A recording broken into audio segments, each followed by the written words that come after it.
Alors salut à tous, aujourd'hui on se retrouve pour un tuto pilotage.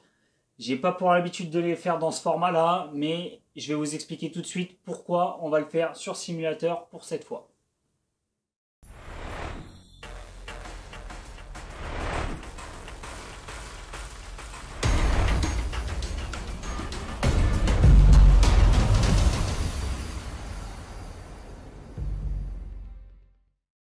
Alors dans ce tuto, je vais vous expliquer comment faire une marche arrière. Le souci, c'est que j'ai déjà essayé le record au moins 2-3 fois en extérieur. Il y a souvent eu des problèmes avec la météo, l'éclairage, des records qui ne se sont pas faits, des quads qui ont cassé. Et là, pour le coup, en parlant de quad cassé, j'ai mon reverb qui est complètement à l'ouest. J'ai malheureusement le X220 HV, un moteur qui m'a lâché. Donc pareil, c'est en commande. Donc le temps que ça revienne et que je répare tout ça, je peux pas faire autrement. Et de toute façon, je pense qu'après réflexion, la meilleure façon de vous montrer comment faire des marches arrière sans faire trop de casse, c'est de commencer donc par le simulateur. Et si je vous montre sur GTA 2-3 petits spots qui peuvent être intéressants pour vous entraîner à faire vos marches arrière, ça devrait être pas trop mal pour débuter. Donc on va tout de suite sur GTA et je vais vous expliquer les bases pour faire des marches arrière proprement. Alors, nous voilà dans GTA. Je vous ai activé donc l'overlay des sticks et je vais vous montrer la carte où on se trouve. Donc, vous pouvez le voir ici. Ah, si je mets pas mon stick au centre, ça va être compliqué. Donc, on est à cet endroit-là sur la carte. Alors, ce qui va se passer, c'est que on va aller voir donc sur un premier spot déjà. Un spot dont je vous ai déjà parlé lors d'une précédente vidéo, c'est le chemin de fer. Donc le chemin de fer, on est tous d'accord, la plupart du temps, il est droit. Donc ça sera parfait pour nous pour apprendre à faire nos marches arrière en ligne droite sans dévier. Alors le but de la marche arrière, ça va être d'avoir un repère. Donc là pour le coup, on a le rail. À savoir que plus vous aurez de tilt, plus la marche arrière va vous paraître difficile parce que vous ne verrez plus le sol si votre tilt est trop haut. Donc là j'ai 25 degrés de tilt, c'est pas trop mal. Donc il suffit que j'arrive en ligne droite, je mets un peu de pitch en arrière et j'ai juste à jouer avec mon gaz pour ne pas trop descendre ou trop monter. Donc ça se joue à très peu, ça se voit quasiment pas sur l'overlay des sticks, mais je bouge légèrement mon gaz de haut en bas, ça se joue à quelques millimètres. Donc je vais vous détailler un petit peu la manip. Donc quand on arrive, on se remet à plat.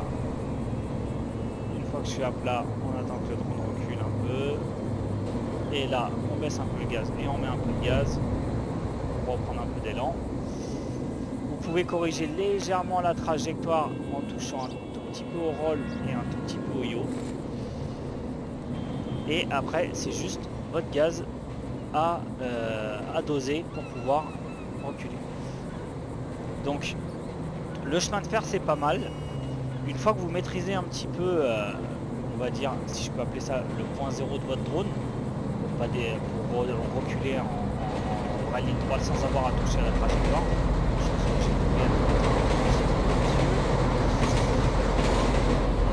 Hop, je vais dans ce sens-là, comme ça je le verrai arriver. Donc, je me mets à plat, j'incline un tout petit peu en arrière et je suis pas droit, je vais me remettre droit parce que sinon ça va être moche. Donc je me mets droit, j'incline un peu en arrière, je diminue mon gaz et là je maintiens mon gaz. Je dévie encore. Alors vous verrez que redresser une trajectoire en marche arrière, c'est pas simple du tout. Donc ce que je peux vous conseiller, c'est donc de bien vous familiariser avec l'angle de votre caméra, d'essayer de mettre le même angle que sur votre drone. Ça vous évitera d'être perdu quand vous allez faire vos marches arrière. En vrai, après vous êtes entraîné sur simulateur. Et donc de vous entraîner là à faire des lignes droites. Une fois que vous avez fait vos lignes droites, je vais vous montrer donc un spot qui est bien plus dur, dont je vous ai déjà parlé aussi bien sûr. C'est le fameux parking. Donc le parking, vous vous souvenez, je vous avais dit de prendre comme repère la tour la plus haute. Donc la tour la plus haute, on la voit, elle est là-bas. va y aller. Et dans ce parking là, ça va être plus dur parce que le plafond est très bas. Et forcément, si vous êtes trop violent avec votre gaz, et ben vous allez vous retrouver soit dans le plafond, soit dans le sol. Donc je ne sais pas si vous avez des souvenirs de ça. Une fois en haut de la grande tour, on regarde la plage, la grande roue, on descend et le parking se trouve ici.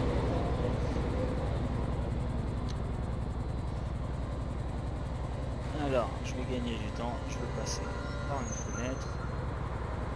Hop, si j'y arrive.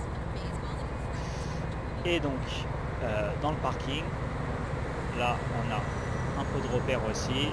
Je suis arrivé en ligne droite. J'ai juste à jouer avec mon gaz. Et voilà. Et j'ai été au bout, forcément. Alors, donc, on arrive en ligne droite. On diminue un peu le gaz. On remet un peu de gaz pour prendre de la vitesse. Et on est déjà.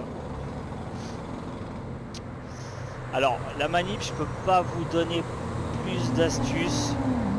Si ce n'est que vraiment les choses importantes à travailler, c'est donc le point, on va dire, à plat, quand votre drone n'avance plus. Il faut vraiment que vous ayez en mémoire et l'habitude de vous mettre à plat. Il faut que vous ayez un bon repère en fait.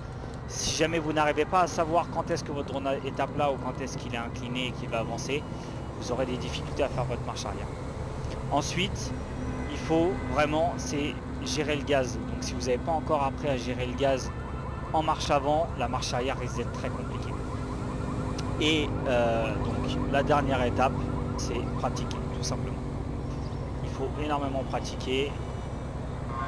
Et je dirais surtout sur le simulateur, parce qu'en vrai, on a tendance à tout casser. Et c'est un peu pour ça que mon reverb est dans un piteux état. Ce que je peux vous conseiller, c'est quand vous allez faire vos essais en vrai, donc là sur simulateur ça n'a pas d'importance, mais quand vous allez faire vos essais en vrai, faites ça sur du bitume. Alors c'est important donc de faire ces essais en premier, donc avec votre drone sur du bitume. Pourquoi? Parce que en fait sur du bitume, quand votre drone va être incliné à peu près comme ça, selon la vitesse de votre marche arrière bien sûr, c'est l'arrière donc ici qui va toucher. Et donc, si vous touchez sur du bitume, il va avoir tendance à glisser ou à sursauter quand vous allez toucher.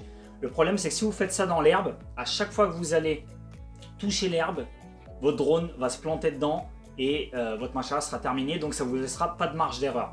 L'avantage du bitume, c'est quand vous ferez vos marches arrière tout doucement, à tâtons.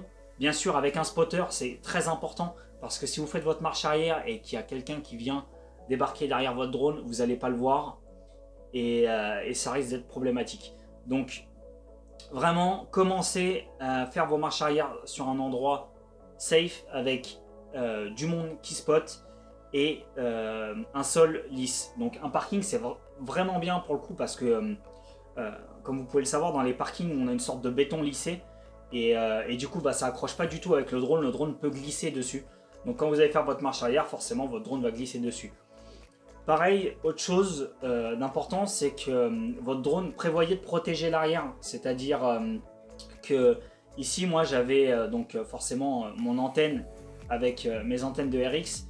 Et à force de faire des marches arrière, j'ai fini, comme vous pouvez voir, par tout exploser. C'est-à-dire que j'avais mal sécurisé ce qui était à l'arrière de mon drone. Et du coup, à force de toucher, j'ai un peu poncé mes hélices, poncé tous mes supports en 3D. Et cassé par la même occasion donc mes Rislang qui tenaient un peu tout ça. Donc voilà, je pense avoir donné à peu près toutes les infos pour débuter en marche arrière. Vraiment, si vous ne souhaitez pas passer sur le simulateur, faites attention en vrai parce que vous avez vite fait de le prendre dans les pattes et ça peut être vraiment dangereux. Donc si jamais il y a des choses qui sont pas claires, n'hésitez pas à me le dire dans les commentaires. J'essaierai donc de rajouter des petites choses en vous répondant au plus vite. Et en tout cas, n'hésitez pas donc à nous faire des retours sur vous si vous arrivez maintenant à faire des marches arrière. Et si vous savez déjà comment faire et comment vous avez appris surtout. Donc voilà, c'en est donc tout pour ce petit tuto pilotage. J'espère que ce format-là vous a pas trop déplu. Et je vous dis à bientôt sur la chaîne. N'hésitez pas à partager et à liker si ça vous a plu. Et donc c'était QNK pour WeAreFPV.